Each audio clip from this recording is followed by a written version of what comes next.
महाराजांचा असून मराठी भाषिक भक्त समाजास सहज समजावे म्हणून हिंदी भाषेतून मराठी भाषेत रूपांतरित करण्यात आलेला आहे.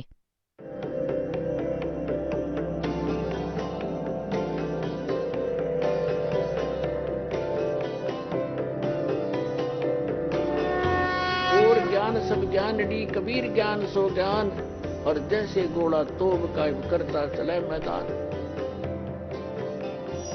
जगद्गुरु तत्वदर्शी संत रामपालजी महाराजांचे अमृत वचन सर्व पवित्र धर्मांच्या व पवित्र शास्त्रांच्या आधारावर. आणि पुण्य एक पण नाही या पाण्यात आंघोळ करायचं, या तलावात स्नानाचं. यात पहिल्यापासून मासे कासव किती पडली आहेत. यांना मोक्ष नसता झाला, तुझ्या येण्याआधीच हे यात स्नान करतायत. तर बोळ्या जीवा, तर अशा प्रकारचे खूप सारे ज्ञान परमात्म्याने त्याला दिलं होतं. त्या आधाराने त्याचं मन यावरून उडलं. ही तर खरंच चुकीची साधना आहे. इथं ही गोष्ट झाली नाही. आणि मग काय झालं, रडत रडत घरी निघाला. आता त्या विषयात आदरणीय गरीबदास साहेबजींना जे ज्ञान परमात्म्याने दिलं त्या आधाराने काही म्हणणं ऐकवतो. दर्जन दे का रूप सैल वृंदावन कीनी, तहाँ मिले धर्मदास करत हैं बहुत अधीनी. बहुरंगी बरियाम कामनी कामी सोई, दर सतगुरु का रूप धनी उतरे हैं लोई. आदरणीय गरीबदास साहेबजींना परमात्मा भेटले होते गाव छुडाणी, जिल्हा झज्जर, हरियाणामध्ये. आणि त्यांना पण जिंदा महात्म्याच्या रूपात भेटले होते. जेव्हा गरीबदासजी 10 वर्षांचे होते, आपल्याच शेतात, हे शेतकरी म्हणजे ज्या जातीत जन्मले होते गरीबदासजी, आपल्याच शेतात गायी चारत होते. 10 वर्षांचे होते आणि अजून पण मोठ्या वयाचे गवळी गुराखी होते. तिथे परमात्मा आले होते सतलोकातून चालत जिंदा महात्म्याचं रूप धारण करून. आणि त्या दिवशी पण त्यांनी कुमारी गाईचं दूध प्यायलं होतं. मग गरीबदासजींच्या आत्म्याला सतलोकात घेऊन गेले होते. मग परत सोडलं होतं. त्यांना चितेवर ठेवलं होतं, मेलेला जाणून, मृत जाणून. त्यानंतर चितेवरून उठून चालू लागले होते. अग्नी नव्हता लावला तोपर्यंत. तर त्यानंतर आदरणीय गरीबदास साहेबजींनी डोळ्यांनी पाहिलेली परमात्म्याची समर्थता आणि परत त्यांची दिव्य दृष्टी परमात्म्याने उघडली होती. त्यांनी आपल्या त्या परमात्म्याकडून प्राप्त ज्ञानाच्या आधारे मग परमेश्वर कबीरजींच्या महिमेला कलम तोड सांगितलं. आता जसं श्री तुलसीदासजींनी श्री रामचंद्रजींचं रामायण, जी लाखो वर्ष पहिले घटना घडली, ती सर्व रेखाटली आपल्या भाषेत लोकोक्तीच्या माध्यमातून. आणि सर्वांना मान्य आहे ती जशीच्या तशी, आणि ते खरंय. असंच गरीबदास साहेबजींनी आपल्या दिव्यदृष्टीने बघून सर्वात पहिले जी काही परमात्म्याची लीला झाली होती ती सर्व लिहिली होती, सांगितली, जी आज दास आपल्याला वाचून ऐकवत आहे. दिव्यदृष्टीचं अंतर असतं. दिव्यदृष्टी काय आहे, जसं दूरदर्शी असते, दूरदर्शी म्हणजे दुर्बीण म्हणतात, त्याची ही रेंज असते. कोणती तर जास्तीत जास्त 1 किलोमीटरपर्यंतचं बघू शकते, एक बघते 100 किलोमीटरचं. तो अशी यात रेंजचं अंतर असतं, क्षमतेचं अंतर असतं. अशीच गरीबदासजींची जी दिव्यदृष्टी होती ती खूप शक्तिशाली होती. त्यांनी लाखो वर्षापूर्वीची किती धर्म, किती युगांपूर्वीची सृष्टीच्या रचनेला पण ॲज इट इज सांगितलं होतं, जे भगवानांनी सांगितलं होतं. तर काय सांगत आहेत आता, परमात्म्याशी परिचित तर होतेच ते. त्यांनी काय म्हटलं, बहुरंगी वरियाम कामनी कामी सोई, दर सतगुरु का रूप धनी उतरे हैं लोई. सद्गुरूचे रूप घेऊन, एक तत्वदर्शी संताचं रूप धारण करून, धनी, धनी म्हणजे खुद्द परमात्मा, सगळ्यांचे परमात्मा. धनी म्हणजे परमात्मा, सगळ्यांचे परमात्मा. ते धनी उतरलेत खाली. ते परमात्मा कबीरजी आले होते. दर्जन दे का रूप सैल वृंदावन कीनी, तहाँ मिले धर्मदास करत हैं बहुत अधीनी. धर्मदासजी खूप प्रेमाने बोलत असत. भक्त होते ते. परम उजागर रूप ध्यान बहुरंगी बाना, तहाँ मिले धर्मदास आचार विचार दीवाना. कौन तुम्हारी जात कहाँ से आए स्वामी, पूछे पुरुष कबीर धनी साहेब निकामी. आता परमात्म्याने बघा पुण्यात्म्यांनो, ते आपले परमात्मा आपल्यासाठी किती फिरत आहेत, दुःख सहन करतायत. आपल्याला त्यांच्या शरणात घेऊन सुख देण्यासाठी, सतलोकात घेऊन जाण्यासाठी, तुमच्या सर्व संकटांचा नाश करण्यासाठी तुमच्या जवळ येऊ पाहतात. परंतु आपण ज्ञान चुकीचं गोळा करून ठेवलंय, ज्या कारणाने आपण भगवानाला ओळखू नाही शकत. परमात्म्याने येऊन काय सांगितलं? कौन तुम्हारी जात कहाँ से आए स्वामी. धर्मदासजींना, त्या जीवाला, 2 कवडीच्या जीवाला तो परमेश्वर येऊन सांगतोय, कुठून आलात स्वामी? हे स्वामीजी, स्वामीचा अर्थ काय होतो? परमात्मा. हे स्वामीजी, हे परमात्मा, कुठून आलात आपण? जेव्हा त्यांनी सरळ सांगितलं तेव्हा ते ऐकलं नाही, कारण त्यात तर काळ भरला होता पूर्ण. तर काय म्हणतात परमात्मा? कौन तुम्हारी जात कहाँ से आए स्वामी. पूछे पुरुष कबीर धनी साहेब निकामी. पूछे धनी कबीर साहेब निकामी. त्याचा कोणता स्वार्थ नाही, तरी पण आपल्यासाठी भटकत राहतात. आता धर्मदासजी सांगतात, हम वैष्णो बैरागी धर्म में सदा रहाही. सुधर न बैठे संग कल्प ऐसी मन माही. सुन जिंदा मम ज्ञाने को अधिक आचार विचार. हमारी करणी जो करे उतरे भवजल पार. श्रीमद भगवद गीता अध्याय नंबर 4च्या श्लोक नंबर 25 पासून 30 पर्यंत वर्णन केलंय की कोणीतरी देवतांची पूजा करतात, कोणी फक्त सद्ग्रंथांचा स्वाध्याय करत राहतो, कोणी योगासन करत राहतो, कोणी अहिंसावादी म्हणजे पांढरं वस्त्र धारण करतो, तोंडाला पट्टी बांधून अनवाणी फिरत राहतो, तर कोणी कोणत्या प्रकाराने साधना करतो, कोणी हठयोग करतो, घोर तपस्या करतो आणि सगळे आपापल्या साधनांना, उपासनांना पापनाश करणारी मानतात, म्हणजे श्रेष्ठ मानतात. तर असेच धर्मदासजी सांगू लागले की जे आम्ही सांगतो ना, तशी क्रिया करा, त्याचा मोक्ष होऊन जातो, कल्याण होऊन जातं, भवसागरातून तो पार होऊन जातो. सुन जिंदा मम ज्ञान को. धर्मदासजी सांगतात, हे जिंदा महात्मा, हे जिंदा, ऐक माझ्या ज्ञानाला. अधिक आचार विचार. हमारी करणी जो करे उतरे भवजल पार. बोले धनी कबीर सुनो वैष्णो बैरागी. कौन तुम्हारा नाम गाम कहिए बड़भागी. परमात्मा म्हणतात, सांगतात, म्हटले धनी कबीर ते. परमात्मा कबीर म्हणाले, धनी, सगळ्यांचे परमात्मा, कुळाचे धनी. बोले धनी कबीर सुनो वैष्णो बैरागी. कौन तुम्हारा नाम गाम कहिए बड़भागी. कौन कौम कुल जात कहाँ को गमन किया है. कौन तुम्हारी रेस किन्हें तुम नाम दिया है. कोण गुरु बनवला तुम्ही? कौन तुम्हारा ज्ञान ध्यान सुमरण है भाई. और कौन पुरुष की सेव कहाँ समाधि लगाई. कोणत्या भगवानाची सेवा म्हणजे पूजा करत आहात आणि कुठे समाधी लावत आहात तुम्ही?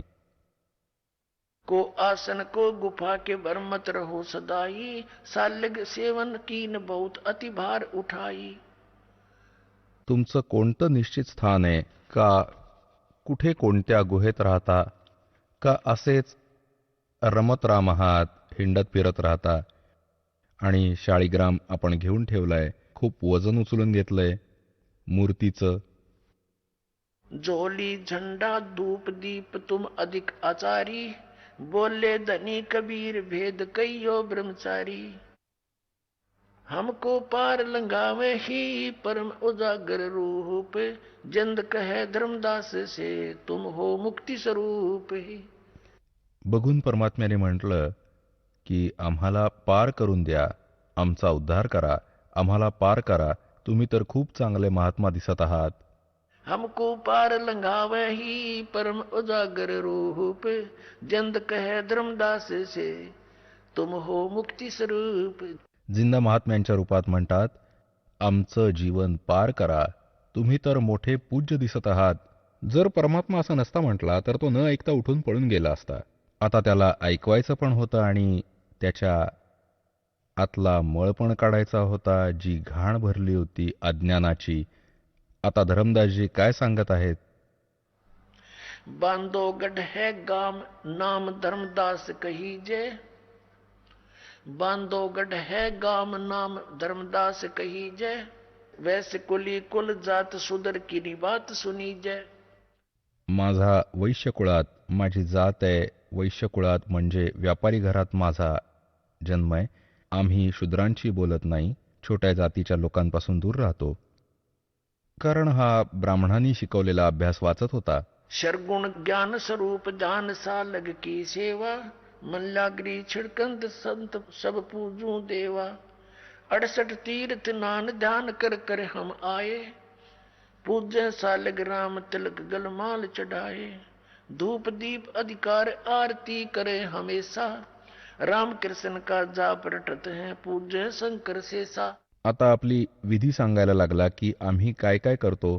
68 तीर्थांवर स्नान करतो आणि रामकृष्णाचा जप करतो. नेम धर्म से नेह सने दुनिया से नाही, आर उड्डम बैराग और की मानू नाही. सांगतात की मला तर फायनल वाटतं, माझी भक्ती ठीक आहे, ओके आहे. मी काही झालं तरी ठाम आहे माझ्या भक्तीवर. जे गुरुजींनी ज्ञान दिलंय मी दुसऱ्यांचं नाही ऐकणार. मला ज्ञान देण्याची गरज नाही. नेम धर्म से नेह सने दुनिया से नाही, आर उड्डम बैराग और की मानू नाही. सुन जिंदे मम धर्म को वैष्णो रूप हमारे, 68 तीर्थ हम किए है चीन्या सिरजनहार. की आम्ही 68 तीर्थ केली. मी आता दुसरी फेरी घेतोय आणि मी भगवान मिळवला. आम्ही जाणून आहोत की भगवान कोण आहे. श्रीराम, श्रीकृष्ण. बोले जंद बैन कहाँ से सालग आए, को 68 का दाम मुझे तत्काल बतावे. राम कृष्ण कोटों गए, कबीर साहेबांनी सांगितलं, राम कृष्ण करोड़ों मर गए, और धनी एक का एक.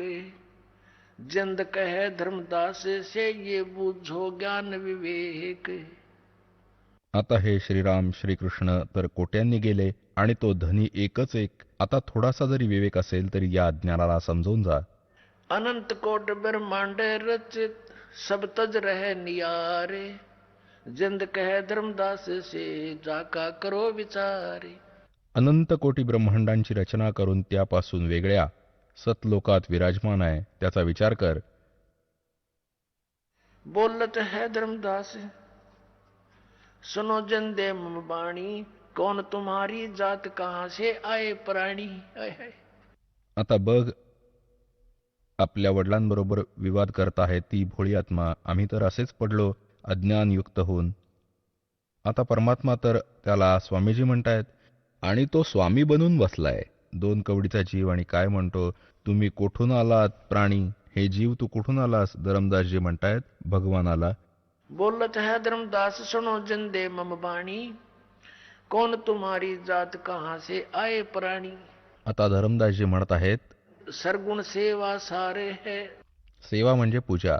सगुण, जशी मूर्तीपूजा करतात भगवानाची बनवून. सरगुण सेवा सारे है, निर्गुण से नहीं नेहे. सुन जिंदा जगदीश तू हम शिक्षा क्या दे.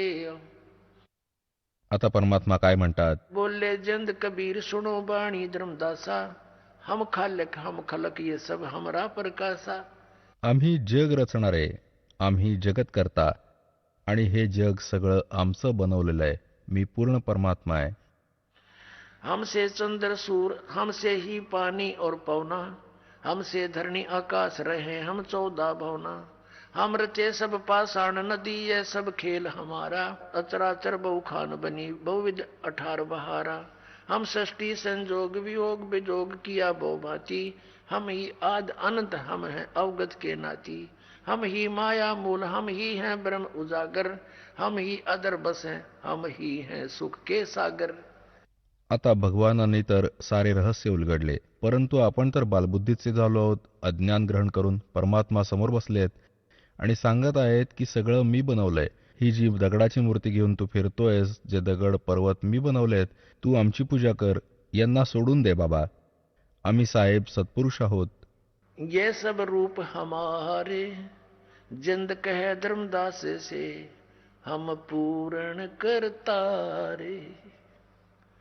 बोलत है धर्मदास सुनो सर्वंगी देवा, और दीक्षित पिंड और प्राण कहो तुम अलख अबेवा। एकतर तू परमात्मा म्हणतोस, तुझं पूर्ण शरीर दिसतंय, तो भगवान तर निराकार आहे. जसं घोटून पेला ठेवलाय आमच्यासाठी ही अज्ञानाची भांग, त्याच आधाराने म्हणतो तू भगवान म्हणतोस, स्वतःला धरमदास म्हणतायत, आणि तू तर साकार दिसतोस, बोलतोयस, तुझं जेवण खातोस, सगळं काही आहे. नादबिंद की दे शरीर प्राण तुम्हारे, बोलत है धर्मदास सुनो सर्वंगी देवा। दीक्षित पिंड और प्राण, तुझं शरीर दिसतंय, श्वास घेताना दिसतोयस, आणि तू म्हणतोस स्वतःला जगत करता. नादबिंद की दे शरीर है प्राण तुम्हारे, तुम बोलत बड़ बात नहीं आवत दिल हमारे। तू गोष्टी करतोयस मोठ्या मोठ्या भगवानांच्या, पण मला पसंत पडत नाही तुझं म्हणणं, माझ्या गळी नाही उतरते. खान पान अस्थान देह मैं बोलत दीसम, कैसे अलख स्वरूप भेद कहिए जगदीसम। कशा प्रकारे तू भगवान आहेस जरा वर्णन कर. बोलत है जिंद अबंध सकल गट साहेब सोई, हम ही राम रहीम करीम पूर्ण करतारा। कबीर साहेब सांगतात, हम ही बांधे से तू चढ़े संग पदम 18, हम ही रावण मारा लंक पर करी चढ़ाई, हम ही 10 सिर का मारा देवताओं की बंद छुटाई। आता परमात्मा सांगतायत की तू ज्या रामकृष्णावर आश्रित आहेस, जेव्हा श्री रामचंद्रजी हरले होते, थकले होते, रावण मरत नव्हता, आणि जेव्हा जीव हरतो, परमपित्याची आठवण करतो की कोणीतरी परमशक्ती आहे, तेव्हा त्याच्या पूर्वसंस्कारामुळे पूर्ण परमात्मा समजावतायत आणि गुप्त रूपात सांगतात की आम्हीच रावण मारला होता, रामाला शक्य नव्हतं ते मारणे, आणि समुद्रावर पूल पण रामाकडून नव्हता बनला. 3 दिवस गुडघाभर पाण्यात उभे राहून श्रीराम प्रार्थना करत होते, समुद्राला रस्ता दे दे, रस्ता दे दे. त्यांनी रस्ता नाही दिला. जेव्हा मारायची इच्छा केली तेव्हा समुद्र रूप बाहेर आलं ब्राह्मण रूपात. तेव्हा त्याने सांगितलं होतं की तुमच्या सेनेमध्ये नल आणि नील नावाचे 2 संत आहेत, त्यांच्या हातामध्ये त्यांच्या गुरुदेवाकडून दिली गेलेली शक्ती आहे, त्यांच्या हातून दगड बुडत नाहीत, त्यांची मदत घ्या. त्या दिवशी त्या नल व नीलमध्ये अभिमान जागा झाला. त्यांनी भगवानांची आठवण न करता, गुरुदेवांची आठवण न करत सरळ प्रभुता दाखवायला पाहिली. ते दगड बुडले होते, त्यांच्या हाताने तरंगले नव्हते. तेव्हा परमात्मा स्वतः गेले होते तिथवर, मुनींद्र रूपात आले होते, ऋषी रूपात, कबीरजी, सत्पुरुष. तेव्हा रामचंद्रांनी पाहिलं आणि नल नील यांनी सांगितलं, बघा आमचे गुरुजी आले, ज्यांनी आम्हाला ही शक्ती दिली होती. तेव्हा श्रीरामांनी प्रार्थना केली होती संत मुनींद्र ऋषीजींना, परमेश्वराला, की हे भगवान, हे ऋषीजी, तुमच्या भक्तांना तर तुम्ही शक्ती देऊ शकता, तुम्ही तर परमशक्तियुक्त आहात, काही कृपा करा. अशी सर्व आपली दुःखाने भरलेली कहाणी सांगितली की हे असं असं झालं आमच्याबरोबर, समुद्र पार करून जाणं अनिवार्य आहे. तेव्हा परमात्म्याने सांगितलं, एक काठी घेऊन ठेवली होती भगवानांनी, एक काठी, आणि सांगितलं की या माझ्याबरोबर. एका खूप मोठ्या पर्वताच्या 4 बाजूला रेष ओढली की याच्या मधले मधले दगड उचला, हे हलके केले आहेत. तेव्हा ते दगड उचलले गेले आणि मग तो पूल बनवला गेला होता. पुण्यात्म्यांनो, खरेपणापासून आपण खूप दूर आहोत. खऱ्याचं आपल्याला माहित नाही. म्हणतात, जगत का पेख ना पेख्या, धनी का नाम ना लेखा। आता काय सांगतात, हम ही रावण मार लंक पर करी चढ़ाई, हम ही 10 सिर मारे देवता की बंद छुटाई, हम ही राम रहीम करीम पूर्ण करतारा, और हम ही बांधे सेतु, म्हणजे पूल आम्हीच बांधला होता. और चढ़े संग पदम 18। बोलत धर्मदास जिंद जननी को थारी, कौन पिता प्रवेश कौन गति रहन अधिकारी, क्यों उतरे कल माही कहो सब भेद विचारी, तुम निज पूर्ण ब्रह्म कहाँ अनपान आहारा, कौन तुम्हारा धाम नाम सुमरण क्या कहिए, तुम व्यापक कलमाही तो कहाँ साहेब रहिए, जिंद कहे धर्मदास सुनो सतगुरु की वाणी, हम ही संत सुजान हम हैं सारंग पाणी। पुढे काय सांगितलंय, हम उतरे तुम काज सोन से किया पियाना, शब्द रूप धर दे समझ बाणी सुर ज्ञान।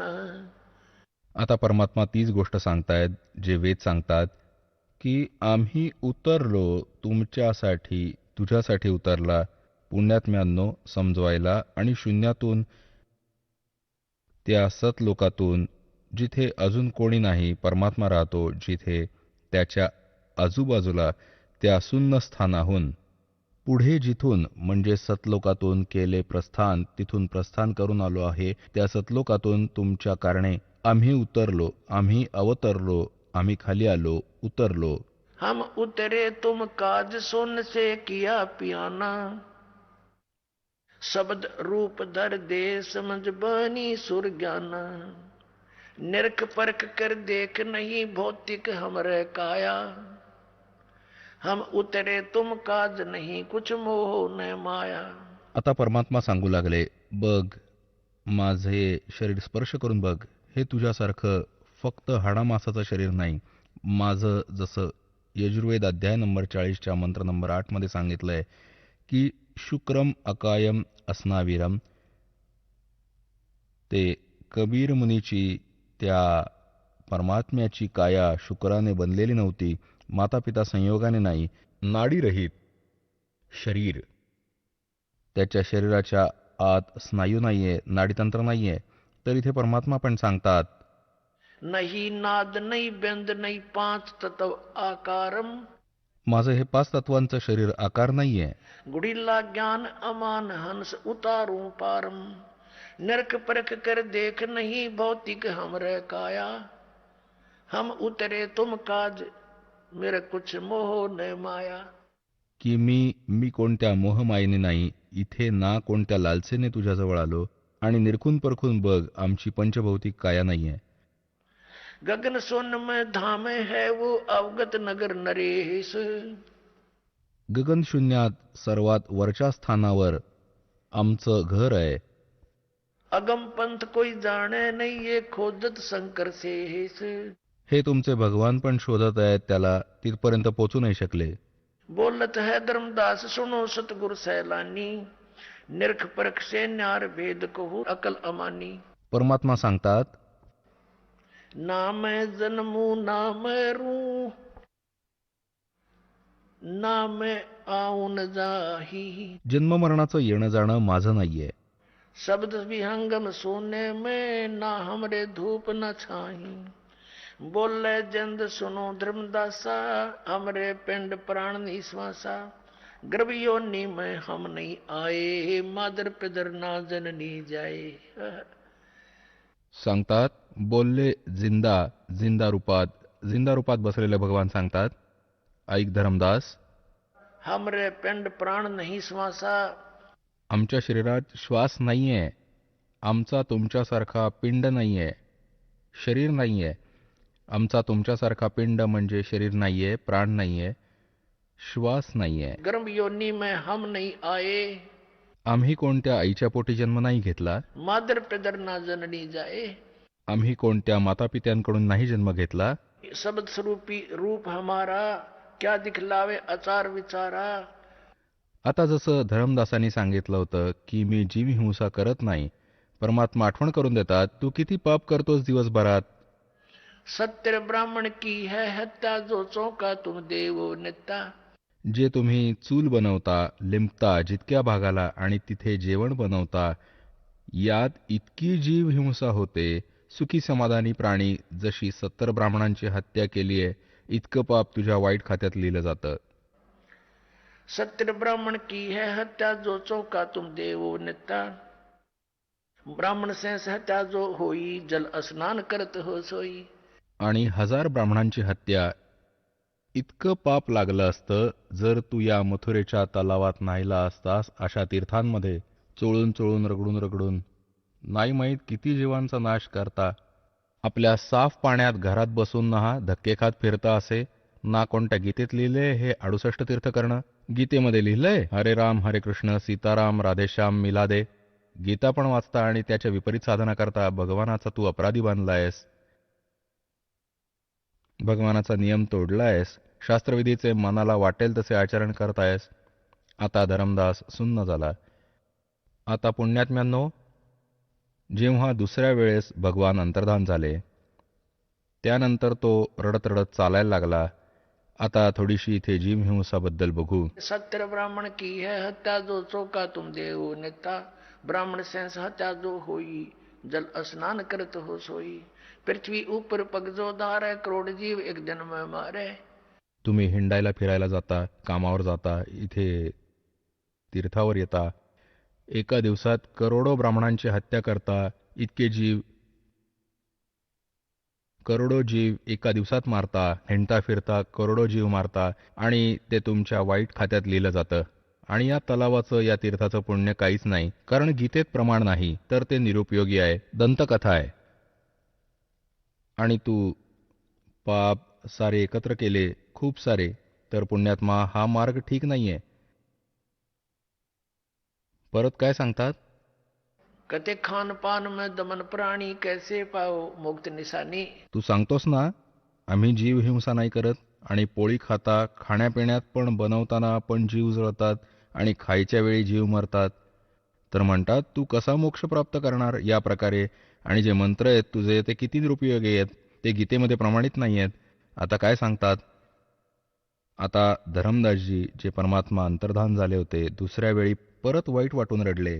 हे भगवान, हे तर खूपच वाईट झालं. हे परमात्मा, तावा रोवत धर्मनी नागर कहाँ गए मेरे सुख के सागर. जेव्हा परमात्मा अंतर्धान झाले तर परत रडू लागला धरमदास. परत परमात्म्यांनी सर्व ज्ञान दिलं. नंतर परत तो कोरडाच राहिला. तिसऱ्या वेळेस जेव्हा परमात्मा अंतर्धान झाले तेव्हा त्यांनी काय सांगितलं? धर्म कह सुन जिंद तुम हम पाए दीदार गरीब दास नहीं कसर कुछ उगड़े मोक्ष द्वार. परत काय सांगतात? तेरे देवन की महिमा अपारम ये है सर्व लोक करतारम. आता ती आतली घाण परत उमळून आली. भरलेलं होतं अज्ञान. काय म्हणतात? तेरे देवन की महिमा अपारम ये है सर्व लोक करतारम. सुन जिंदा क्यों बात बनावे झूठी कहानी मोहे सुनावे. मैं ना मानू बात तुम्हारी मैं सेवत हूँ विष्णुनाथ मुरारी.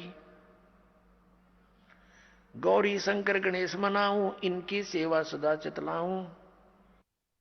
जेव्हा त्यांनी तिसऱ्या वेळी ही बकवास केली, परमात्मा सांगतात, गरीबदासजी साहेबजींनी लिहिलेलं आहे, तावालीन बहे निर्वाणी मगन रूप साहेब सैलानी. म्हणतात परत परमात्मा तिसऱ्या वेळेस अंतर्धान पावले. छुप गए तावालीन बहे निर्वाणी और मगन रूप साहेब सैलानी. आता परत काय करतात? धरमदासजी परत चालू लागले घराकडे. म्हणतात, तावा रोत धर्मनी नागर कहाँ गए मेरे सुख के सागर. आता हे मन बकवास अवश्य करतं, वादविवाद खूप करतं. जेव्हा त्याला परमात्मा मिळण्याची संधी असते, हे अडलेल्या घोड्याप्रमाणे अडून राहतं. आणि पहिले कोणी जशी पण लोकवेद दंतकथा ऐकवली आहे त्याला सहर्ष स्वीकार केली, असं मानून की हे खरं आहे. आणि इथे खरं काय ते सांगितलं जातं. मग उभे राहतात कसं? जसं घोडा उभा राहतो ना, तसे असं कसं, असं कसं. जेव्हा सर्व चुकीचं गोळा करत फिरत होता तेव्हा कोण काय म्हणालं ते स्वीकार्य होतं, कारण त्याला माहीत पडलं की इथे येऊन त्याचं कल्याण होईल. त्यामुळे शेकडो किंतु परंतु भरून ठेवतो, कुरापती भरून ठेवतो, उभं करतो. परंतु हा समर्थ आहे परमात्मा, आमचा परमात्मा मालक आहे, हा कोणताही शंका या मनात नाही ठेवणार, शेवटी त्याचं मन मोडेल. सांगतात, तावालीन बहे निर्वाणी मगन रूप साहेब सैलानी. तावा रोत धर्मनी नागर कहाँ गए मेरे सुख के सागर. परत रडत आहे आणि म्हणत आहे, कुठे गेले सुखसागर? चूक झाली दाता आमच्याकडून, मी खूप वादविवाद केले. बेग मिलो कर हूँ अपघाता मैं ना जीवूं सुनो विधाता. हम जाने तुम दे स्वरूपा हमारी बुद्धि अंधगर कूपा. हे परमात्मा, मी तर आपल्याबरोबर वादविवाद केले. आमची बुद्धी तर अंधारी विहीर आहे, खोल विहीर आहे, ज्यात प्रकाश नावाची गोष्टच नाही. आणि आम्ही आपल्याबरोबर खूप विवाद केला. आता क्षमा करा माझ्या परमेश्वरा. बेग मिलो कर हूँ अपघाता मैं ना जीवूं सुनो विधाता. हम तो मानुष रूप तुम जाण्या सुन सतगुरु का किया पियाना. मी तर आपल्याला एक माणूस समजलो होतो. तुम्ही कुठे गेलात भगवान? एक वेळ मला सांगा, मी तिथे येईन. अगम ज्ञान कुछ मोहे सुनाया मैं नहीं जीवूं अविगत राया. तुम सतगुर अवगत अधिकारी, मैं ना जाना लीला थारी। तुम अवगत अवगनासी साई, फिर मोको कब मिलो गुसाई। कमर कसी धर्मदासे को पूर्व पंथ पियान, गरीबदास रोवत चले बांधो गढ़ अस्थान। कल्प करे और मन में रोवे, दसों दिशा को वो मगजो है।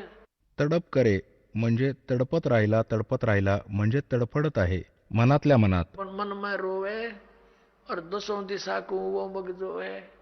10 दिशांना बघतोय, कधी मागे पुढे. भगवान कुठे लपले तर नाहीत ना, इथे जवळपास तर नाही लपलेत, आणि भेटले तर माझं काम होऊन जाईल. कल्प करे और मन में रोवे, दसों दिशा को वो मगजो है। चारी बाजूला बघतात, कुठे वर तर आकाशात नाहीये ना. तर अशा प्रकारे तो आपल्या घरी येतो. आता घरी पोचला तर त्याची पत्नी मोठी धार्मिक होती. तिने विचारलं, भक्तजी कसे परत आलात? तुम्हाला तर अजून खूप वेळ लागणार होता. आलात परत 15-20 दिवसात, 10 दिवसात. 2-3 महिन्यांची यात्रा हा कार्यक्रम होता. कितीतरी तीर्थांच्या फेऱ्या होत्या तुमच्या. आणि धरमदास रडतायत, बोलू नाही काही शकत आहेत. ऐसा वियोग हुआ हमसे ती, जैसे निर्धन की लुट जा खेती। इतकं दुःख झालं त्या पुण्यात्म्याला भगवानाच्या विरहाचं आणि आपल्या नादानीचं, की मी जुलूम केले, वादविवाद करून अनमोल रत्न हातातून हरवून टाकलं. आता इतका शोक करत आहे, ज्या बाळाचे मातापिता दोन्ही मरून जातात, आणि डोकं आपटून आपटून रडतोय. बोलणं बंद होऊन जातं. अशा स्थितीमध्ये घरी पोचला. अश्रूंनी पूर्ण सदरा भिजला होता. त्याच्या बायकोनी विचार केला, भक्तजी बोलत नाहीयेत, काय बाब आहे?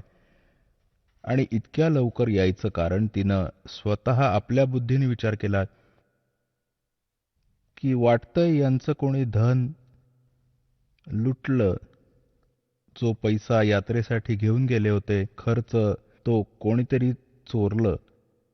चोरांनी चोरी केलेली दिसते, आणि म्हणून हे रडतायत. कारण आमनी देवी, जी श्री धरमदासजींची धर्मपत्नी होती, तिला माहिती होतं की मी थोडीशी कंजूष आहे, आणि भक्तजी धर्मात दोन्ही हातांनी पैसे खर्च करत. तर आमनी देवी कितीतरी वेळा अडवत असत की धर्म हिशोबाने करा, मुलांचे पण पोषण आहे. जरी पैशांची काही कमी नव्हती त्यांना, एक स्वभाव असतो आपला. तर त्या आधाराने तिने विचार केला की कुठे भक्तजी यासाठी रडत आहेत की मीच टोचून बोलेन त्यांना, जाब विचारेन की अजून पैसा नको खर्च, बस झालं तुमचं धर्मकर्म, याकरता रडत असेल की कुठे माझं काम अर्धवट राहिलं आणि ही आता कुरकुर करेल, मानणार नाही. तर ती म्हणाली, हे भक्तजी, तुमचे पैसे कोणी लुटले का? काही हरकत नाही. तुम्ही किती पण पैसे घ्या, मी काही नाही म्हणणार कधी. माझ्यामुळे तुम्ही दुःखी नका होऊ. आणि भगवानाने कोणती कमी ठेवली आहे का तुमच्यासाठी? इतकं धन देऊन ठेवलंय, अजून घेऊन जा धन, तुमचं काम पूर्ण करून या. आता तो रडतच राहिला आणि तिचं ऐकत पण होता. रडत खूप वाईट तऱ्हेने. खूप वेळानंतर त्याचे हुंदके बंद झाले. हळूहळू रडत रडत सांगायला लागला, आम्ही हे नेलेले भौतिक धन माझं नाश झालं असतं तर मला कोणतं दुःख नव्हतं, आणि घेऊन गेलो असतो तुझ्याकडून प्रार्थना करून, याचं दुःख मला नाहीये. माझ्याकडून आज असं धन हातातून निघून गेलं, आता कदाचित मला ते मिळेल की नाही, मी इतका नीच आहे. आणि मी असे त्या महापुरुषाच्या बरोबर असा जो वाद केला, आणि तिसऱ्या वेळी त्याच्याबरोबर मी विवाद करून हातातून घालवलं, आता तो भेटेपर्यंत जीवात जीव नाही. परत त्याने हळूहळू जेव्हा मन शांत झालं, कामिनीजींना सर्व मागची घटना होती ती सर्व ऐकवली. आमनी म्हणाली, तुम्ही तर बुद्धिमान व्यक्ती आहात. आता लालाजी तर व्यवसायात निष्णात असतात.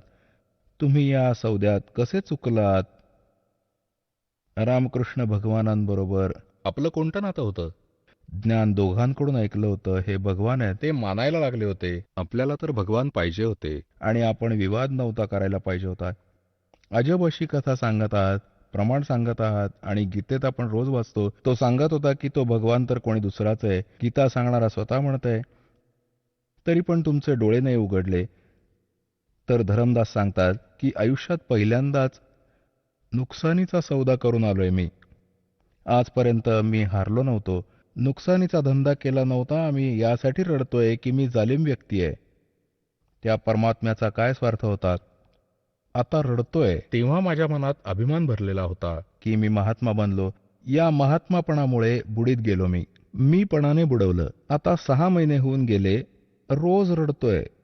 आणि बाहेर बसला दरवाजात असा, जशी भिल्लेण श्रीरामाची जी वाट बघत होती असं बघत. आणि कुठून तो महात्मा कोणी पण दिसले तर पळत जाऊन जवळ जाऊन बघे. नाही, हा तर नाही. परत खूप रडत असे. खाणे पिणे सोडले. किती कमजोर शरीर झालं. जवळपास जिथे कुठे कोणत्या साधुसंतांचा उल्लेख ऐके जंगलात, जवळपास नगराच्या कुठे येऊन बसत होते संत लोक, तिथे जायचा, त्यांच्याशी बोलायचा. एके दिवशी कळलं, चांगले महात्मा आले आहेत, मोठ्या ज्ञानाचा प्रचार करतायत, वनात बसले आहेत. ते असे असे तलावावर. तिथे गेला, नमस्कार केला. त्यांनी पाहिलं, असू शकेल रूप बदलून आले असतील. त्यांनी ओळखण्यासाठी प्रश्न केला की ब्रह्मा विष्णू महेश यांचे मातापिता कोण आहेत? काय ब्रह्मा विष्णू महेश यांचा जन्ममृत्यू होतो? तर त्या महात्म्याने म्हटले, नाही, ते तर अजरामर आहेत, सर्वेश्वर आहेत, महेश्वर आहेत. ओळखलं की चुकीचा नंबर आहे. त्याने म्हटलं, हे तर नाहीत, चुकीचा नंबर आहे. हे तर तेच म्हणतायत जे आपण पहिले गुण गात होतो, ऐकत होतो. उठून आला परत, रडला खूप. एक दिवस परमात्म्यांनी प्रेरणा केली. त्याच्या बायकोच्या आत आमनीने विचारलं की एक गोष्ट सांगा, असं तर तुम्ही रडून रडून मरून जाल. कोणती गोष्ट चालू असेल तुमच्या चर्चेत? त्यांनी कोणती खूण दिली असेल की ते कसे भेटतील, कुठे राहतात? धरमदासजींना आठवण झाली की आमच्या चर्चेत त्यांनी हे जरूर म्हटलं होतं की जिथे कुठे धर्म भंडारे होतात तिथे मी जात असतो. धार्मिक जे भंडारे केले जातात तिथे मी अवश्य जातो आणि कोणी भक्त संत भेटतात त्यांना समजवत असतो. तर आमनीने म्हटले की आपण भंडाराच करू, ते याच तऱ्हेने येतील. त्याला आनंद झाला. म्हणाला, ठीक आहे. 3 दिवसांचा भंडारा ठेवला. सगळ्या जागांवर निमंत्रण पाठवलं. आता सगळे येत आहेत. साधू संत जेवण खातायत, जात आहेत, तो बघतोय. आता साधू तर नाही आले जे महात्मा होते. 3रा दिवस आला. दुपार झाली 3ऱ्या दिवसाची. दुपारनंतर आणि मनात संकल्प केला की परमात्मा जर आज नाही आले ना, तुमचा दास नाही राहणार जगात. किती पक्क केलं त्यांनी. औपचारिकता नाही, पूर्ण मनात पक्क केलं होतं की आज नाही आले तर मी आत्महत्या करीन. फायनल निर्णय घेऊन आणि बघत होता असं असं साधूसंत जवळजवळ सगळे खाऊन गेले. 10-20 भक्त बाकी राहिले होते, संत. आणि धरमदास खूप उदास झाले होते. त्याच वेळी त्यांची दृष्टी पडली. 100 फूट दूरवर एक कदंब वृक्षाचं झाड होतं. त्याच्या खाली तेच परमात्मा विराजमान होते, जिंदा महात्म्याच्या रूपात. धरमदास पळत गेले, पळत, आणि पाहिलं, लक्ष देऊन तर ओहो, हे तर तेच आहेत. आणि असे घट्ट गळ्यात पडले त्यांच्या. आणि जसे निघून जाऊ नयेत हे माझ्या हातातून. आणि रडला, डोळ्यातून अश्रू वाहत होते. हे भगवान, माफ करा पाप्याला. खूप मोठी चूक झाली माझ्याकडून. हे भगवान, कधी आयुष्यात चूक नाही करणार, कोणता वादविवाद नाही करणार. जे आपण सांगाल तेच करीन. जेव्हा परमात्म्याने सांगितलं की यांना माझा भेद नको सांगू आणि यांना इथून जाऊ दे, परमात्म्याला हे माहिती होतं की हे आले ना तर वादविवाद करू लागतील सारे साधू संत आणि याला गोंधळवतील बिचाऱ्याला. नंतर याला भ्रमात टाकतील आणि मुश्किलीने शेत सावरलं त्याचं. त्यांना पटापट जाऊ दे.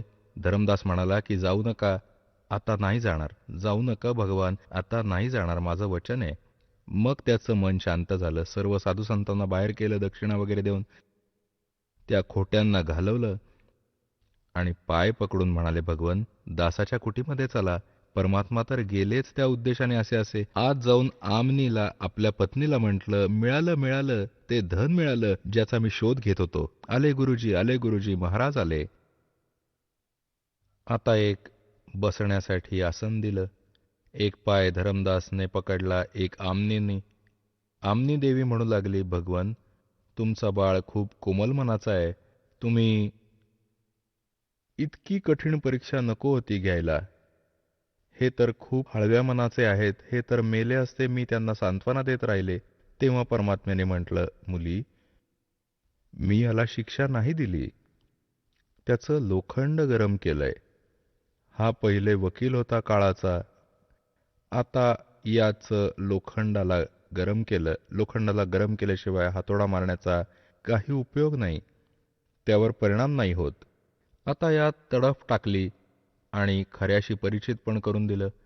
आता बेटा इतका नरम झाला, जे सांगेन ते करेल. नाहीतर वकील बनला होता काळाचा, आणि त्याचं रक्षण पण मीच केलंय बेटा. नाहीतर मृत्यूलोकात जिवंत राहिला असता. त्याची अशी स्थिती झाली होती. परंतु यात काळ शिरला होता पायापासून डोक्यापर्यंत, आणि हा अज्ञानाने ओतप्रोत होता. पूर्ण कथा ऐकली. दोघांनी उपदेश घेतला. परमात्म्याने म्हटलं, मी परत येईन कधीतरी. तिकडून काय झालं की परत परमात्मा दुसऱ्यांदा आले. ज्ञान ऐकवलं. धर्मदास म्हणायला लागला, भगवन, तुमचा तुमचा लोक कुठे आहे? कुठून येता? कुठं तुमचं ठिकाण आहे? एकदा या दासाला त्याचं दर्शन करून द्या. मी पण तुम्हाला भेटत राहीन. परमात्म्याने म्हटलं, ठीक आहे भाऊ. आता काय केलं? धर्मदासजींच्या आत्म्याला काढून घेतलं. धर्मदासजींचं शरीर अचेत पडलंय. श्वास चालू आहे. अचेत झाला, बेशुद्ध सारखा झाला आणि घेऊन गेले. थोड्या वेळाने आमनी देवींनी पाहिलं. महात्मा निघून गेले आणि भक्तजी अचेत झाले. तिने आजूबाजूच्या आपल्या कुळातील लोकांना एकत्र केलं. नातेवाईक येऊ लागले. 3 दिवस झाले तिथून परमात्मा घेऊन गेले सतलोकात. बघ माझं हे ठिकाण आहे. इथे तुझ्यानंतर कोणी नाही येणार. जेव्हा धर्मदासजींना वर घेऊन गेले, सगळे ब्रह्मांड दाखवले. हे सगळे ब्रह्मा विष्णू महेश यांचे लोक दाखवले. धर्मराजाचा लोक दाखवला. नरक आणि स्वर्ग दाखवला. ब्रह्मा विष्णू महेशच्या स्थितीला परिचित केलं. मग आपल्या सतलोकात गेले. तिथं काय पाहिलं की एक पूर्ण परमात्मा एका खूप मोठ्या सिंहासनावर विराजमान आहे. इतकं तेजोमय शरीर आहे. कोटी सूर्य कोटी चंद्रमा मिसळले एका रोमात, एका केसात, रोमकुपात समजा. इतकं तेज त्याचं, मनुष्य सदृश आहे. आणि खालून जिंदा महात्म्याच्या रूपात परमात्मा जात आहेत. आणि तिथे एक चौरी ठेवली होती. चौरी उचलून आपल्याच दुसऱ्या तेजोमय रूपावर जिंदावाला महात्म्याच्या शरीराने चौरी ढाळायला लागले. धर्मदासजींनी विचार केला, भगवान तर हा आहे जो तख्तावर बसलाय. हा बाबाजी तर यांचा नोकर असेल, सेवक आहे वाटतंय. इतक्या वेळात काय झालं, ते तेजोमय शरीर उठलं आणि त्या सिंहासनावर जिंदा महात्मा म्हणजे खालून गेलेले परमात्मा विराजमान झाले. आणि तेजोमय शरीरवाला त्या जिंदावाल्या महात्म्याच्या शरीरावर चौरी करायला लागले, नोकरासारखे, सेवकासारखे. आता धर्मदास कधी त्यांच्याकडे बघत होते, कधी खाली बघत त्यांच्याकडे. हे काय होतंय? इतक्यातच तेजोमय शरीर त्या जिंदा महात्म्याच्या रूपात सामावलं गेलं. एकटे ते जिंदा महात्म्याच्या रूपातून जो परमात्मा खालून गेले होते, असंख्य ब्रह्मांडाच्या मालकाच्या सिंहासनावर स्वतः विराजमान होते. चौरी आपोआप चालत होती, ऑटोमॅटिक. तेव्हा परमात्म्याने म्हटलं होतं की आम्ही सत्पुरुष आहोत, असंख्य ब्रह्मांडाचे स्वामी आहोत. आणि धर्मदास, मी काशीमध्ये बनारसमध्ये तिथे एका धानकाचं काम करतो, विणकराचं. तिथे राहतो मी आणि तिथेच बसून सर्व ब्रह्मांडांना सांभाळतोय. मी एका झोपडीत राहतो आणि विणकराचं काम करतो. तिथे भक्तांना ज्ञान देतो जाऊन इकडे तिकडे. आता हे धर्मदासाला पटलं नाही. भगवान आणि धानक विणकर असू शकतो. आणि हे सांगितलं की रामानंदजी पण आहेत ना, ते पंडित, त्यांना पण मी इथेच घेऊन आलो होतो, स्वामीजींना. परंतु मी त्यांना शपथ घालून ठेवली आहे की तुम्ही मला आपलं शिष्य बनवून ठेवा. ही गुरुमर्यादा बदलली तर काळाचा दाव लागेल. त्याला पण इथं आणलं होतं मी आणि तेव्हा सोडलं होतं. असंच परमात्म्याने त्याला सांगितलं. 3 दिवस इथे हाहाकार माजला. वैद्य बोलावले, झाडफूक करणारे बोलावले, म्हणजे धरमदासजी कोणत्या तरी पद्धतीने शुद्धीत येऊ दे. वैद्य बोलावले, डॉक्टर बोलावले, सगळे फेल झाले. आत्मा नव्हती. शरीर मालकाच्या दयेने चालू होतं. आता 3ऱ्या दिवशी धरमदासजी आले आत्मा परत सोडली. एकदम धरमदासजी उठले आणि म्हणाले, महाराजजी, हे भगवान कुठे आहात तुम्ही? हे परमात्मा कुठे आहात? आता आमने म्हणायला लागली, कोण? कुठे गेले भगवान? माझ्याबरोबर होते, कुठे गेले? इथे तर नाहीये. 3 दिवसांपासून तर बेशुद्ध पडलेत. सगळे नातेवाईक सगळे एकत्र झालेत. त्यांनी पाहिलं खरंच. आणि नाहीतर त्यांनी विचार केला मला स्वप्न पडलं असेल. तेव्हा त्याला पटलं की गोष्ट खरी आहे. तर मग काशीकडे प्रस्थान केलं आणि तिथे जाऊन पाहिलं, होय होय होय, तेच परमात्मा जे सचखंडात होते ते मला जिंदा रूपात भेटले. तिथे धानक रूपात बसलेत, विणकर रूपात. पायावर पडले, दीक्षा घेतली, भगवान सतनाम द्या. जेव्हा त्याला सतनाम दिलं आणि सारनाम देऊन मोक्ष अधिकारी बनवलं, बोलो सतगुरुदेव.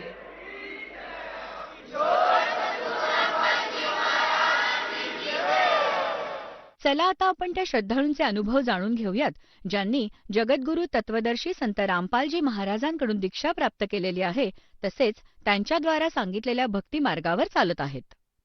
नमस्कार. सतसाहेब. आपलं नाव? अनिल दास जयदेव पाटील. आपण कोठून आलात? मुक्काम पोस्ट अंचाडी, तालुका जिल्हा धुळे. आपला व्यवसाय काय आहे? माझा व्यवसाय शेती करणे हा आहे. आम्ही वडजोपार्जी शेती करत आहोत. संत रामपालजी महाराजांची गुरुदीक्षा आपण कधी घेतली? संत रामपालजी महाराजांची गुरुदीक्षा 2014 मध्ये मी या ज्ञानाला जुळलेलो आहे. संत रामपालजी महाराजांची गुरुदीक्षा घेण्याअगोदर आपण व आपला परिवार कोणती भक्तिसाधना करत होतात? संत रामपालजी महाराजांच्या गुरुदीक्षेच्या अगोदर मी म्हणजे भक्तीमध्ये नास्तिक होतो. मला भक्तीविषयी काही ज्ञान नाही होतं. मी कोणाचं ऐकत नव्हतो. मला कोणी सांगितलं ते पण नाही चालायचं. मी फक्त माझ्या मर्जीने जे करायचं ते करायचो. मला कुठं जायचं असलं देवस्थळावर तिथं जायचो, मौज करायचो, मजा करायचो, पाहून यायचो, फिरून यायचो, घरी राहायचो. बस एवढाच उद्योग करायचो. कुठं कीर्तन चालू असलं तिथं जर आध्यात्मिक ज्ञान असलं तिथं पण थांबायचं नाही मी. कुठं एन्जॉयचं कीर्तन असलं, मजा मारायचं, तिथंच थांबायचो. म्हणजे कॉमेडी असली तिथं हसण्यासारखं असलं तिथंच बसायचो कीर्तनामध्ये, बाकी कुठंच नाही. पूर्ण नास्तिक होतो मी. सर, जसं तुम्ही सांगत आहात की आपण भक्ती मार्गात अजिबातच नव्हते, पूर्णपणे आपण नास्तिक होतात. याचा अर्थ असा की आपला परमेश्वरावर आणि देवी देवतांवर कुठल्याच प्रकारचा विश्वास नव्हता. तर असं असताना संत रामपालजी महाराजांच्या मार्गात आपण कसे आलात? संत रामपालजी महाराजांच्या मार्गदर्शनात असं आलो. आमचे काका आहे ते 1 वर्षापासून हे ज्ञान ऐकत होते. ते मला सांगायचे मला गुरु करायला दिल्लीला जायचं आहे बुवा. दिल्लीच्या पुढं हरियाणामध्ये बरवाला आहे. बरवाल्याला आश्रम आहे, तिथं आम्हाला गुरुदीक्षा घ्यायला जायचं आहे. तू जर येशील तर चाल म्हणे आमच्यासोबत. मी त्यांना सांगितलं मला फक्त फिरायला यायचं आहे व गुरुचं तुम्ही मला सांगायचं नाही, मी तुमचं ऐकणार नाही. ते म्हणे चालेल म्हणे, चाल म्हणे, फिरायला काही येत नाही म्हणे आमच्यासोबत. मग त्यांनी मला घेऊन गेले. मी फिरण्या म्हणून दिल्लीला गेलो. त्यानंतर आश्रमाच्या गाड्या आम्हाला जीन स्टेशनला घ्यायला आल्या 4 वाजता. आम्ही 4 वाजता जीन स्टेशनला उतरून आश्रमच्या गाडीमध्ये बसलो. तिथं ते भक्तांचे हावभाव पाहिले. सतसाहेब करायचे. त्यांनी आम्हाला तिथून 50 किलोमीटर आश्रमात नेलं. बिना भाड्याचे घेऊन गेले ते आम्हाला आश्रमात. आणि तिथं त्यांनी सकाळीचे 4 वाजलेले होते तेव्हा त्यांनी आम्हाला चहा, बिस्किटचा आणि भंडाऱ्याचा आग्रह केला. आम्ही 4 वाजेला तिथं भंडारा केला. असं कोणत्याच पंथामध्ये मी पाहिलेलं नाही होतं. ते मी तिथं अनुभवलं स्वतः प्रत्यक्ष. आणि विशेष म्हणजे मी तिथं आश्रमातले सर्व भक्तांचे हावभाव पाहिले. ते सर्वांना हात जोडूनच म्हणायचे सतसाहेब भगतजी, सतसाहेब भगतजी, या बसा, असं चहा घ्या भगतजी. सर्व असे आदरानेच बोलायचे. हे मला खूप आवडलं होतं तिथं आश्रमात. असे आम्ही तिथं आश्रमात पोचलो. आणि तिथं गेल्यानंतर मी जेव्हा त्या आश्रमाचे सर्व पाहिलं, तिथं जे पोस्टर लावलेले होते त्यांच्यावर लिहिलेलं होतं ब्रह्मा विष्णू महेश यांचे माता पिता कोण आहे याची माहिती सांगितलेली होती. माता दुर्गा देवी यांचे पती कोण आहेत ब्रह्मा विष्णू महेश यांची उत्पत्ती कशी झाली हे, आणि आपण जन्माला का येतो आणि आपण मरतो का हे तिथं सांगितलेलं होतं. मग मी ते सत्संग ऐकायला तिथं बसलो. तर मला पण ते सत्संग ऐकून अशी इच्छा झाली की आपण पण गुरुदीक्षा घ्यायचे. या मानव जन्मात येऊन आपला काहीच हे नाही आहे बुवा. 84 लाख योनी फिरून हा मानव जन्म दुर्लभ आहे. मिले न बारंबार तरवर से पट्टा टूट गिरे बहुर न लगता दार, असं आपली कंडिशन होती. मग हे ज्ञान जेव्हा मला झालं, मग माझ्या पण आत्म्यात इच्छा झाली की आपण पण गुरुदीक्षा घ्यायची बुवा. त्यामुळे मग मी पण गुरुदीक्षेचा फॉर्म भरून तिथं निःशुल्क नामदीक्षा घेतली. आणि माझी पहिली पण एक तळमळ अशीच होती की मला मनात वाटायच्या अगोदर की आपल्याला असा एक गुरु भेटायला पाहिजे, असा संत भेटायला पाहिजे की त्याने 1 रुपया कोणाकडून घेतला नाही पाहिजे आणि कोणाला दिला पण नाही पाहिजे, आणि भक्ती ही करून घेतली पाहिजे म्हटलं. लोक फक्त देखावा दाखवता म्हटलं. आणि मला तसे गुरु आमची आई पुनर सांगायचे मला की गुरु कर भाऊ, गुरु कर. मग त्यामुळे मी गुरु करत नव्हतं. त्यांना सांगून दिलं होतं मी गुरु करणार नाही, मला जेव्हा इच्छा होईल तेव्हा मी गुरु करणार. मग मी तिकडं फिरायला गेल्यामुळे मला तिथं हे सर्व आश्रमातलं जे पाहिलं, मी अनुभवलं सर्व, ते पाहून माझी इच्छा झाली की आता आपण गुरुदीक्षा घ्यायला पाहिजे. असे संत आपल्याला पुन्हा मिळणार नाही. त्यामुळे मी त्या संत रामपालजी महाराजांच्या शरणात गेलो.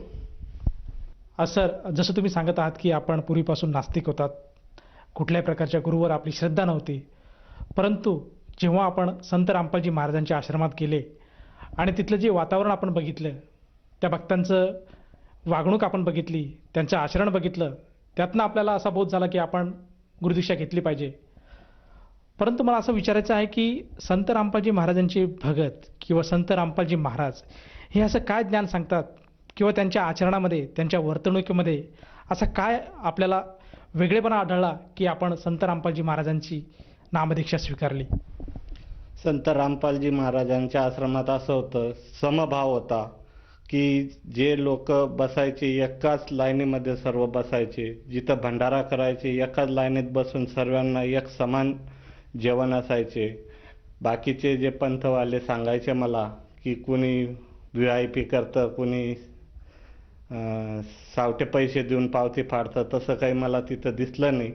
मी तिथं पाहिलं ते माझ्या प्रत्यक्ष डोळ्यांनी पाहिलं. सर्व कसं स्वच्छता एकदम होती, तिथं कशाचा आवाज नव्हता, काहीच नव्हतं. हे मला खूप आवडलं होतं तिथलं, म्हणून मी तिथं नामदीक्षा घेतली. हे भक्तांचे, आणि भक्तांमध्ये एक आदर होता सर्वांमध्ये. सतसाहेब हात जोडूनच करायचे, हा आदर मेन होता भक्तांमध्ये. आणि लहान असो मोठा असो सगळ्यांना सतसाहेब भगतजी म्हणूनच पुकारता. अजून पण तेच आहे भक्तांचं. सर, जसं तुम्ही सांगत आहात की संत रामपालजी महाराजांच्या आश्रमामध्ये सगळ्यांना समानतेची वागणूक दिली जाते, तिथे कुठल्याही प्रकारचा भेदभाव होत नाही. ऊच नीच, गरीब श्रीमंत, जातपात या गोष्टींच्या पलीकडे जाऊन संत रामपालजी महाराज आज समाजाला सद्भक्ती देतात आणि आपण सुद्धा ही सद्भक्ती स्वीकारली. जेव्हा आपण ही सद्भक्ती स्वीकारली आणि संत रामपालजी महाराजांच्या मार्गाने आपण सतसाधना केली, तर या साधनेतनं आणि या भक्तीतनं आपल्याला व आपल्या परिवाराला काय काय लाभ प्राप्त झालेत? या साधनेनं, संत रामपालजी महाराजांच्या साधनेनं मला खूप काही लाभ झाले. सांगायला जर बसलो तर माझ्या तोंडाचं थूक सुकून जाईल, पण मी मोठे मोठे लाभ तुम्हाला सांगून देतो. माझी आई जुळत नव्हती. मी आमच्या आईला सांगितलं की चला बाबा आश्रमाला भेट द्या, फक्त तुम्ही गुरु नका करा. त्यांनी 20-25 वर्षापासून गुरु केलेला होता. त्यांना मी घेऊन गेलो. माझ्या पत्नीला, मुलांना, सर्वांना मी या ज्ञानाला जोडलं. त्यांना समजून सांगितलं हे ज्ञान असं आहे की हे ज्ञानासारखं ज्ञान नाही बुवा. ते मग सर्व जुळले आणि मला त्या भक्तीमुळे असा लाभ झाला की मला पुत्रप्राप्ती झालेली आहे. ही माझी मनातली इच्छा होती. ही मी कोणालाच सांगितलं नाही होतं. फक्त मी मनात इच्छा होती म्हणून मी तिथं मनातून अरदास केली होती परमात्म्यांना की मला पुत्रप्राप्ती हो बुवा. संत रामपालजी महाराजांनी आशीर्वाद दिला आणि मला पुत्र लाभ झालेला आहे.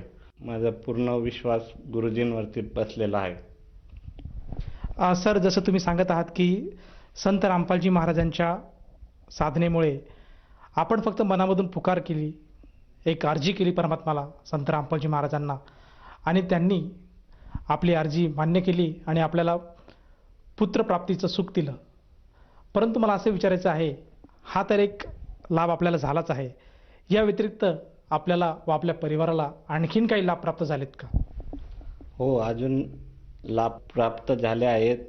माझी मोठी मुलगी होती, तिला डोळ्यांचा प्रॉब्लेम होता. मी तिला जालना हॉस्पिटलमध्ये घेऊन गेलो होतो. तिथं डॉक्टरांनी सांगितलं होतं ऑपरेशन करावं लागेल, चष्मा लागेल बुवाईला. पण जसे तिला आश्रमातून संत रामपालजी महाराजांचा आशीर्वाद घेऊन घरी आणलं मी, तिचे 1 महिन्यात डोळे क्लिअर झालेले. तिला आता चष्मा लागलेला नाही, काही नाही, आणि पूर्ण स्पष्ट आणि सर्व दिसतं. हा एक लाभ झालेला आहे. दुसरा लाभ असा आहे, माझा स्वतःचा अनुभव आहे. मी एका वेळेस पाऊस पडलेला होता, माझ्या मोटरच्या स्टार्टरच्या पेटीमध्ये करंट उतरलेलं होतं. मी मोटर चालू करायला गेलो, तिथं मला शॉक लागला 1200 व्होल्टचा. असा शॉक जर कोणाला लागला असता, त्याच्या पायात चप्पल नसताना खाली सर्व जमीन ओली. अशा लाईटमध्ये करंट लागून सुटणं हा फार मोठा चमत्कार सांगावा लागेल. कारण की अशा लाईटला जर कोणी चिपकलं तर तो जिवंत वाचू शकत नाही. पण मला ती लाईटलाच्या करंटच्या फक्त असे नॉर्मल मुंगी आल्यासारखं झालं आणि तिथून मी साईडला झालो. मला वाटलं नाही की मला करंट इतकं लागलं बुवा असं. हा खूप मोठा लाभ आहे. त्यानंतर मी माझ्या आईसोबत बैल घेऊन जात होतो. बैल असा विहिरीच्या जवळून जात असताना बैलाचा झोल असा विहिरीमध्ये जात होता. मी पाहिलं स्पष्ट. म्हटलं आता बैल पण आणि आई पण विहिरीत पडेल. पण संत रामपालजी महाराजांच्या कृपेने ते काही घडलं नाही. तसं ते सुखरूप माझ्या मागे निघून आले. हा पण खूप मोठा लाभ आहे माझ्यासाठी. सर, जसं तुम्ही सांगत आहात की संत रामपालजी महाराजांच्या शरणात आल्यानंतर आपल्याला छोटे मोठे असे बरेचसे लाभ आणि अनुभव मिळालेत. तर या अनुषंगाने आपण जो श्रोतावर्ग आज आपल्याला बघत आहेत, त्यांना आपण काय संदेश द्याल? श्रोतावर्गांना मी एवढा संदेश देऊ शकतो की पूर्ण ज्ञान जर माहिती करून घ्यायचं असेल तर संत रामपालजी महाराजांचं सत्संग तुम्हाला पाहावंच लागेल आणि ऐकून घ्यावं लागेल. हे ज्ञान काय आहे, हे ज्ञान ऐकल्याशिवाय तुम्हाला काहीच समजणार नाही. हे पूर्ण जाणून घ्या, तेव्हाच तुम्हाला या ज्ञानाविषयी माहिती होईल पूर्ण. सर, जसं तुम्ही सांगत आहात की संत रामपालजी महाराजांचं ज्ञान हे आज बऱ्याचशा TV चॅनलवर दाखवलं जातं. जर कोणी साधकानं संत रामपालजी महाराजांचं ते ज्ञान ऐकलं आणि त्याची अशी इच्छा झाली की आपण सुद्धा संत रामपालजी महाराजांकडनं नामदीक्षा घेऊन आपल्या जीवनाचं कल्याण करावं, तर त्या व्यक्तीला किंवा त्या साधकाला नामदीक्षा कशी भेटू शकेल? नामोपदेश असा घ्यावा लागेल की TV चॅनलवर सत्संग पाहतील, त्या सत्संगाच्या खाली पट्टीवरती नंबर येतील. ते नंबरावरती फोन करायचा. तिथं तुम्हाला जवळच्या ज्या जिल्ह्यामध्ये नामदान केंद्र आहे त्याचा पत्ता मिळेल. तिथं तुम्ही निःशुल्क नामोपदेश घेऊ शकता आणि आपलं जीवनाचं कल्याण करू शकता. धन्यवाद. सत्साहेब.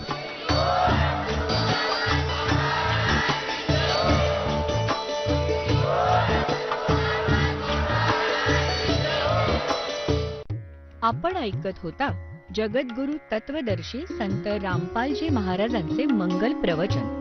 निःशुल्क नामदीक्षा प्राप्त करण्यासाठी आणि अधिक माहितीसाठी संपर्क करा 7030303951 7030303952. आमची वेबसाईट आहे www.jagadgururampalji.org. सर्व पवित्र धर्मांच्या व पवित्र शास्त्रांवर आधारित प्रमाणित अनमोल पुस्तक ज्ञानगंगा किंवा जगण्याचा मार्ग यापैकी कोणतेही एक पुस्तक निःशुल्क मागवण्यासाठी आम्हाला आपले पूर्ण नाव, पूर्ण पत्ता, पिनकोड सहित आणि फोन नंबर लिहून 7030303951 7030303952 नंबरवर SMS करू शकता किंवा आम्हाला 7030303950 नंबरवर व्हॉट्सअप देखील करू शकता.